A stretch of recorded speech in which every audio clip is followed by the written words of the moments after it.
समस्याओं से भरा जीवन। सदानंद नाम का एक साधारण सा आदमी था। वो भगवान की सच्चे मन से भक्ति करता था। उसका जीवन समस्याओं से भरा हुआ था, इसलिए वह काफ़ी दुखी भी रहता था। कभी घर में कोई बीमार पड़ जाता। पूरी मेहनत से काम करने के बावजूद नौकरी में सफलता नहीं मिलती, तनख्वाह नहीं बढ़ती। ऐसी छोटी मोटी कई समस्याएं उसके जीवन में चलती रहती थीं।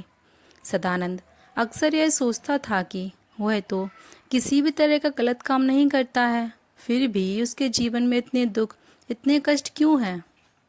ऊपर से वह भगवान की इतनी भक्ति करता है, तो फिर भगवान क्यों उसे अच्छा जीवन नहीं देते। उसे जानने वाले लोग भी उसको प्रोत्साहित करते और कहते हैं कि तुम्हारे साथ सब अच्छा होगा, तुम भगवान की इतनी भक्ति जो करते हो। एक दिन सदानंद का काम पर अपने बॉस से काफ़ी बड़ा झगड़ा हो गया, जिसके चलते उसे नौकरी से निकाल दिया गया। उस दिन सदानंद बड़ा दुखी मन से घर आया और भगवान के सामने बैठकर पूजा पाठ करने लगा और भगवान से कहने लगा कि भगवान, आज कुछ भी हो जाए, आज आप मेरे सपनों में आओगे और मुझसे बात करोगे। भगवान अपने सच्चे भक्त को बात ज़रूर सुनते हैं। और उस दिन भी कुछ ऐसा ही हुआ।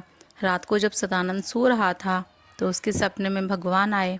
भगवान को अपने पास पाकर सदानंद ने अपना मन भगवान के सामने हल्का करना शुरू कर दिया।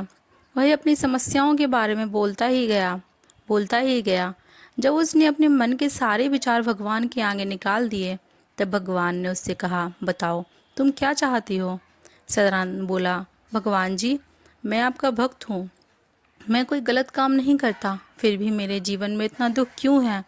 मैं देखता हूँ कि जो गलत काम करते हैं, सही राह पर नहीं चलते, वह बड़े मौज शौक से जीवन जीते हैं, ऐसा क्यों। भगवान ने सदानंद से कहा, यह सब एक चक्र है जो कई जन्मों के पाप पुण्य के हिसाब से चलता है।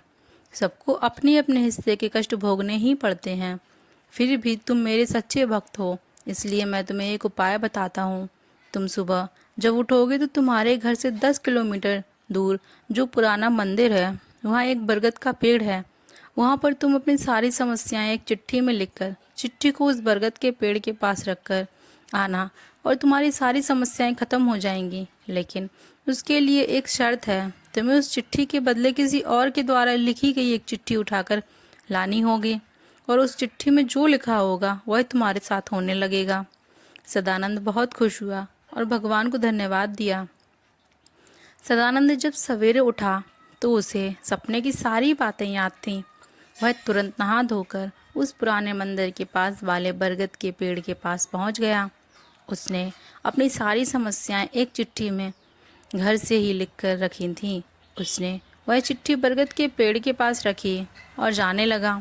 कुछ दूर जाने पर सदानंद को याद आया कि भगवान ने एक शर्त रखी थी कि उसे उसकी चिट्ठी रखकर किसी और की एक चिट्ठी अपने साथ लेकर जानी है। सदानंद उस पेड़ के पास वापस पहुंचा और उसने वहां पर ढेर सारी चिट्ठियां पड़ी हुई पाई। उसने एक चिट्ठी उठाई, लेकिन उसको खोलने से पहले उसे विचार आया कि अगर इसमें मेरी समस्याओं से भी बड़ी समस्या लिखी हुई होगी तो यह अच्छा नहीं होगा। उसने उस चिट्ठी को वापस रख दिया और दूसरी चिट्ठी उठाई। फिर उसे विचार आया कि हो सकता है इसमें कुछ बहुत बुरा लिखा हो।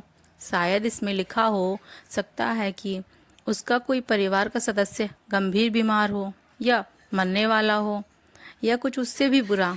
उसने एक के बाद एक कई चिट्ठियां बदली, लेकिन हर बार उसकी इसी बीच चिट्ठी को खोलकर पढ़ने की हिम्मत नहीं हुई।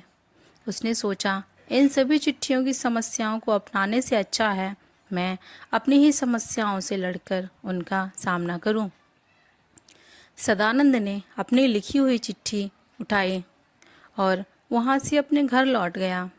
दोस्तों, कई बार जीवन में समस्याएं आती हैं, लेकिन उन समस्याओं से भागकर कभी उनको ख़त्म नहीं किया जा सकता। उन्हें ख़त्म किया जा सकता है उनका सामना करके। दूसरों के जीवन से तुलना करके दुखी होने से अच्छा है हम अपने जीवन की प्रॉब्लम को अच्छे से समझें, उनके मूल कारण तक पहुँचें और उनसे छुटकारा पाएं।